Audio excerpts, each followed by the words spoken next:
એક બીજ જ્યારે ઉગે છે ને ત્યારે એકદમ શાંતિથી ઉગે છે અને બહુ જ મોટું થાય છે. વિશાળ વટવૃક્ષ બન્યા પછી જ્યારે તે પડે છે ને ત્યારે ઘૂઘવાટા સાથે જબરજસ્ત અવાજ કરીને પડે છે.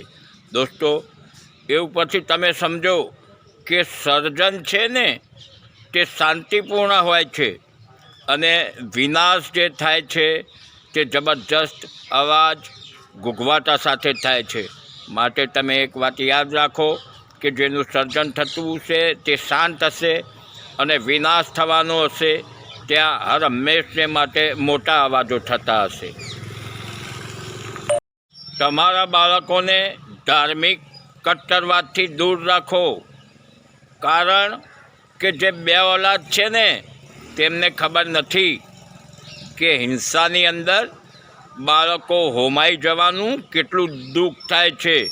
તે જેને બાળક નથી તેને શું ખબર હોય. મનથી ઉપજાઉ જગ્યા બીજી કોઈ નથી. મન છે ને ત્યાં તમે ગમે તે વાવો તે મોટું થાય છે, ઉગી નીકળે છે ને મોટું થાય છે.